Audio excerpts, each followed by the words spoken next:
আসসালামু আলাইকুম প্রিয় দর্শক, দূরের এবং কাছে দেশ বা দেশের বাইরে যে যেখান থেকে আমার এই ভিডিওটি দেখছেন, আশা করছি আপনারা সকলেই অনেক অনেক ভালো আছেন। বরাবরের মতো আজকেও হাজির হয়ে গেছি আরও একটি মজার রেসিপি নিয়ে। আজকের পর্বে তৈরি করে দেখাবো মজাদার সাবুদানার শরবতের রেসিপি। শীত যেতে না যেতেই গরম চলে এসেছে, আর এই গরমে চলে এসেছে রোজায় সারাদিন রোজা রাখার পরে এরকম একটি শরবত যদি আপনি আপনার ইফতারির মেনুতে রাখতে পারেন, তাহলে আপনার কলিজা ঠান্ডা হয়ে যাবে। শরবতটি এতটাই সুস্বাদু হয়, অবশ্যই বাড়িতে ট্রাই করবেন। কথা না বাড়িয়ে চলুন দেখে নেই আজকের সাবুদানার শরবতের রেসিপিটি। প্রথমে ইন্ডাকশনে একটি প্যান বসিয়ে দিব। ইন্ডাকশনটা অন করে দিলাম। পাত্রের মধ্যে আমি 1 কেজি খাঁটি গরুর দুধ দিয়ে দিলাম। দুধটা জাল দিয়ে একটু ঘন করে নিব।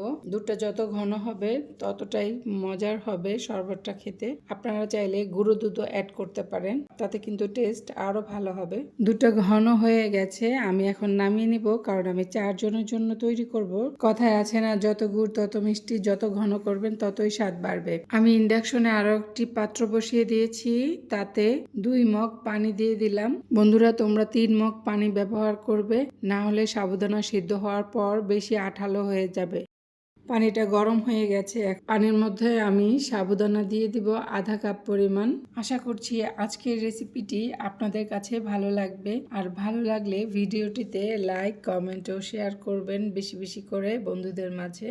আর এখনো যারা আমার চ্যানেলটি সাবস্ক্রাইব করেননি, তারা অবশ্যই আমার চ্যানেলটি সাবস্ক্রাইব করে আমাকে সাপোর্ট করবেন। পাশে থাকা বেল বাটনটি প্রেস করে দিবেন। এতে করে যখনই আমি ভিডিও আপলোড করব, তখনই সঙ্গে সঙ্গে আপনি নোটিফিকেশন পেয়ে যাবেন। সাবুদানাগুলো যতক্ষণ পর্যন্ত সাদা থেকে জেলি রঙের না হচ্ছে, ততক্ষণ পর্যন্ত সাবুদানাগুলো সিদ্ধ করে নিতে হবে। সিদ্ধ সাবুদানাগুলো আমি 3 ভাগে ভাগ করে নিয়েছি, 3টি পিরিজে।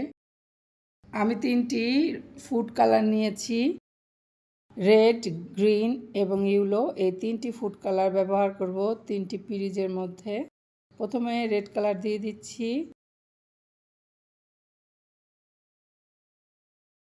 তারপর ইয়েলো কালার দিয়ে দিচ্ছি, তারপর গ্রিন কালার দিয়ে দিচ্ছি। প্রথমে সবুজ রঙের ফুড কালারের সাথে সাবুদানাগুলো ভালোভাবে মিশিয়ে নিব চামচের সাহায্যে। আর প্রতিটি বাটির জন্য আমি আলাদা আলাদা চামচ ব্যবহার করব। এবার আমি হলুদ রঙের ফুড কালারের সাথে সাবুদানা ভালোভাবে মিশিয়ে নিয়েছি। এবার রেড কালার ফুড কালারের সাথে সাবুদানাগুলো আমি মিশিয়ে নিলাম ভালোভাবে। 10 মিনিটের জন্য আমি রেস্টে রেখে দিব। এই 10 মিনিটের মধ্যে ফুড কালারগুলো ভালোভাবে সাবুদানার মধ্যে মিশে যাবে। এবার কিছু বাদাম নিয়েছি, এখানে কাজু বাদাম 4টি, পেস্তা বাদাম 6টি এবং কাঠবাদাম 5টি নিয়েছি। তোমরা চাইলে আরো পরিমাণে বাদাম বাড়িয়ে দিতে পারো। দুধটা ঠান্ডা হয়ে গেছে। এবার আমি হলুদ কালারের সাবুদানাগুলো ধুয়ে দুধের মধ্যে দিয়ে দিলাম। তোমরা চাইলে দুধটা ছেঁকে নিতে পারো, তাহলে দুধের শর্টটা থাকবে না। আমি ছাকলাম না। দুধের সাথে আমি সাবুদানাগুলো মিশিয়ে দিলাম। এখন চাইলে গুঁড়ো দুধও মিশিয়ে দিতে পারো, তাতে কিন্তু স্বাদটা আরো বাড়বে। এবার সবুজ রঙের সাবুদানা আমি ধুয়ে ছাঁকনিতে ছেঁকে তারপরে দুধের মধ্যে ঢেলে দিব। এবার লাল রঙের সাবুদানা ধুয়ে আমি দুধের সাথে মিশিয়ে দিব। ধুয়ে দেওয়ার একটাই কারণ, না হলে সবগুলো রং দুধের মধ্যে অ্যাড হয়ে যাবে। বন্ধুরা দেখো, শরবতটা দেখতে কতটা লোভনীয় হয়েছে।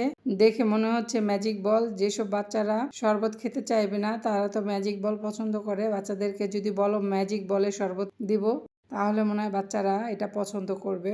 ট্রাই করে দেখবে কিন্তু। এবার আমি চিনি দিয়ে দিব 1 কাপের 4 ভাগের 1 ভাগ। যারা মিষ্টি বেশি পছন্দ করো, তারা চিনির পরিমাণটা বাড়িয়ে দিতে পারো তোমাদের স্বাদ অনুযায়ী। নেড়ে চেড়ে আমি চিনিটা মিশিয়ে নিব এবং একটি সার্ভিং বাটিতে ঢেলে নিব, দেখতে যাতে সুন্দর লাগে পরিবেশনটা। আজকে শরবতটি আমি 4 জনের জন্য তৈরি করেছি, তাই 4টি গ্লাস নিয়েছি। আমি পরিবেশনের জন্য এক এক করে সবগুলো গ্লাসে শরবতগুলো ঢেলে নিব। শরবতগুলো ঠান্ডা ঠান্ডা পরিবেশন করলে স্বাদটা আরো বেড়ে যায় দ্বিগুণ। তাই আমি এখানে কিছু বরফ কিউব নিয়েছি। বরফ কিউবগুলো আমি একে একে প্রতিটি গ্লাসে দিয়ে দিব। যাদের ঠান্ডা সমস্যা আছে, তারা বরফটা অ্যাভয়েড করে চলবেন। যাদের ঠান্ডা জ্বর, তারা কিন্তু মোটেও ঠান্ডা জিনিস খাবেন না, তাতে করে আপনার ঠান্ডাটা আরো বেড়ে যাবে।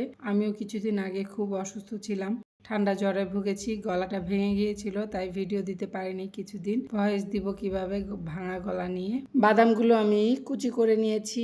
এখন সবগুলো বাদাম আমি এক এক করে দিয়ে দিব শরবতের উপরে। নতুন গৃহিণীরা কিংবা স্কুল কলেজের পড়ুয়া ছাত্রছাত্রী ভাই বোনেরা আমার রেসিপিটি ফলো করে তোমরাও এই মজাদার শরবতের রেসিপিটি তোমাদের পরিবারের সদস্যদের জন্য তৈরি করে দিতে পারো। তৈরি হয়ে গেল অসাধারণ মজার একটি শরবতের আইটেম।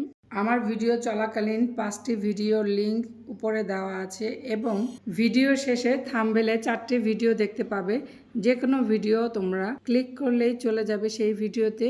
সেই ভিডিওটি ফুল ওয়াচ করে লাইক কমেন্ট করে আসবে প্লিজ। চলছে রমজান মাস, সবাই রমজান মাসের পবিত্রতা রক্ষা করবে। সবাই ভালো থাকবে, সুস্থ থাকবে। আল্লাহ হাফেজ।